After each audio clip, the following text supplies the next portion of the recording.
bangsa. Jadikan deritaku ini sebagai saksi bahwa kekuasaan presiden sekalipun ada batasnya. Karena kekuasaan dan kekuatan langsung ada di tangan rakyat. Dan di atas segala-galanya adalah kuasa Tuhan yang Maha Esa. Merdeka!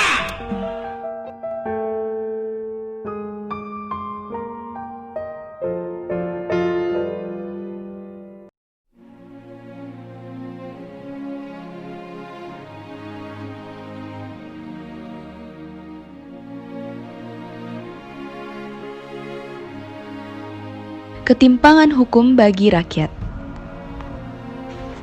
Masih sering kita dapati hukum yang cenderung membela orang-orang yang berada di atas seperti pejabat. Namun, pada masyarakat malah cenderung melibatkan hukum dengan keras tanpa memikirkan kecil besarnya kesalahan yang diperbuat. Hal ini sangat merugikan masyarakat karena keadilan yang katanya hidup nyatanya makin meredup. Bagaimana masyarakat merasakan keadilan jika peradilannya malah menjadikan tekanan kehidupan? Inilah yang membuat kami mengangkat masalah ini sebagai topik pembahasan kami. Masyarakat harus mengetahui ketimpangan hukum yang ada di Indonesia saat ini. Sebenarnya tanpa mengetahui teorinya, masyarakat itu pun sudah merasakan ketidakadilan hukum yang ada di Indonesia. Namun, masih banyak lagi masyarakat yang belum mengetahui akan ketimpangan tersebut. Mereka hanya patuh terhadap aturan yang sebenarnya merugikan masyarakat. Alasannya mereka tidak ingin terlalu berurusan dengan hal-hal tersebut. Inilah yang membuat ketimpangan hukum di Indonesia sangat penting untuk diketahui oleh masyarakat.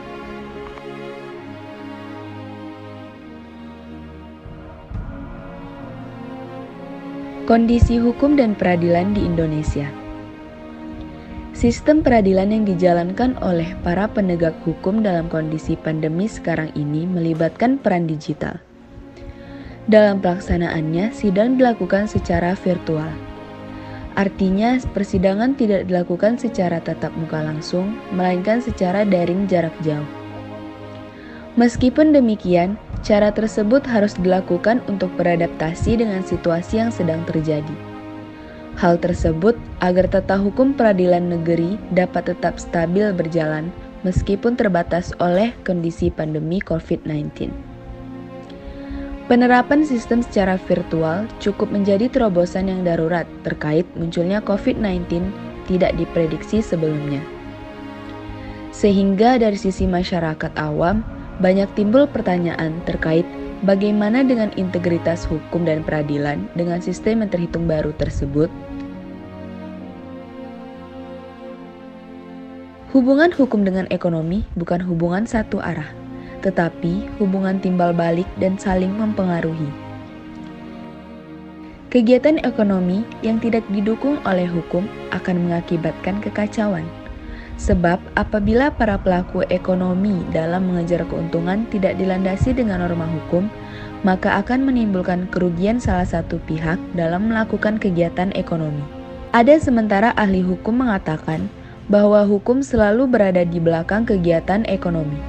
Setiap kegiatan ekonomi dilakukan oleh seseorang, pasti kegiatan itu diikuti oleh norma hukum yang menjadi rambu pelaksananya. Hukum yang mengikuti kegiatan ekonomi ini merupakan seperangkat norma yang mengatur hubungan kegiatan ekonomi dan ini selalu dipengaruhi oleh sistem ekonomi yang dianut oleh suatu negara. Contoh peradilan hukum yang tajam ke bawah dan tumpul ke atas. Yang pertama, adanya kesenjangan antara pejabat dengan masyarakat. Yang kedua, pejabat yang melakukan kesalahan maka dihukum dengan hukuman yang ringan. Namun, jika masyarakat yang melakukan kesalahan, maka dihukum dengan hukuman yang berat. Seperti pada kasus pencurian sandal, di kasus tersebut terdakwa diancam 5 tahun penjara. Sedangkan pada tahun 2017, anggota DPRD di Pekanbaru melakukan korupsi sebanyak 31 miliar. Namun hanya divonis 1,5 tahun penjara.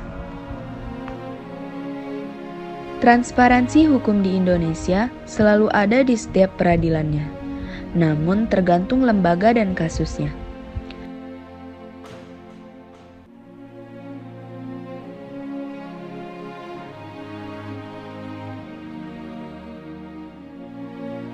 Menurut pendapat saya, kondisi hukum di Indonesia ini belum bisa dikatakan adil. Sebab kondisi hukum di Indonesia saat ini sering lebih menuai kritik daripada pujiannya. Menurut saya itu karena adanya kesenjangan status sosial. Menurut saya, ada 5 faktor yang mempengaruhi dalam penegakan hukum. Yang pertama, faktor hukumnya sendiri. Yang kedua, faktor penegak hukumnya. Yang ketiga, faktor sarana atau fasilitas. Yang keempat, faktor masyarakat. Dan yang terakhir, faktor budaya. Seharusnya pemerintah itu sendiri tahu bagaimana solusi yang tepat tentang sistem hukum yang berlaku. Menurut saya yang perlu diperbaiki adalah keadilan yang hakiki. Jadi keadilan itu harus merata, bukan hanya untuk mereka-mereka yang bisa mendapatkannya, tapi semua harus mendapatkan keadilan.